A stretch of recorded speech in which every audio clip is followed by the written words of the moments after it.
A parent in my son's preschool group chat tagged me out of nowhere. Theo's dad, your son's lunches always look pretty nice. Starting tomorrow, pack one for my daughter too. I'm not asking for free food. I'll give you $10 a day. That adds up. You can make a little extra on the side. I stared at the message, almost laughing from how absurd it was. My son has severe food sensitivities and a fragile stomach. Every ingredient in his meals is specially sourced, and a single lunch costs far more than $500 to prepare. And this man thought $10 could buy it? I replied with 2 words, not happening. The next day, my son came home crying. His lunch had been taken by another child, and the teacher had scolded him for being selfish. Fine. Since they wanted to push this far, I would show them exactly how far I could go. The preschool parent chat kept lighting up, and the more I read, the more ridiculous it became. The man sending the messages had a profile picture of himself with his daughter. He was Mia's dad, Mark Donovan. When I did not answer immediately, he sent several more messages in a row. Ethan, did you see my message? Mia hasn't had much of an appetite these past 2 days, but she seems to really like Theo's lunch. You're already cooking anyway. Making one extra portion shouldn't be any trouble. $10 a day is fair. A fast food meal costs about that much. You're raising a kid on your own, right? Think of it as grocery money. The condescending charity in his tone made my skin crawl. I had no idea where he heard that I was a single father. I did usually handle school drop-off and pick up myself, and I dressed casually most days, so maybe he had decided I was an easy target. My son, Theo, was allergic to a long list of common ingredients. His stomach was unusually sensitive too, so I personally handled everything he ate. His ingredients came from specific farms and specialty suppliers. A small piece of premium Wagyu alone cost over $100, never mind the carefully selected organic produce. $10 would not even cover the container. I had no patience for the man's nonsense, so I typed directly in the group chat. Sorry, I don't have the time. Also, my son's meals are very expensive to make. $10 won't cover it. I thought that was clear enough. Apparently, it was not. He immediately sent a string of voice messages. Oh, come on, Ethan. We're all parents in the same class. What happened to helping each other out? It's just a few pieces of meat and some vegetables. How much could that possibly be worth? You're acting like your kid is eating at a Michelin restaurant. Boys don't need to be pampered like that. Girls are different. My Mia is growing, and she needs proper nutrition.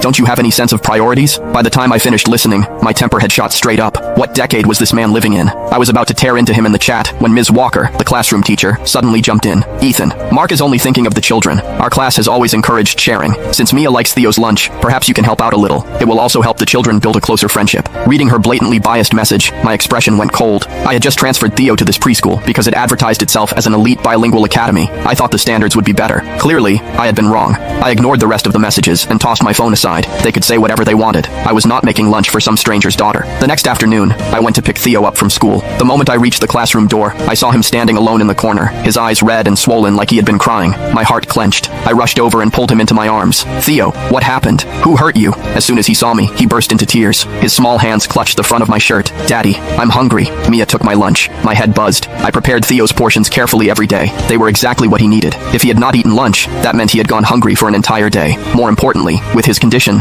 skipping meals could trigger low blood sugar and stomach cramps. Holding back my anger,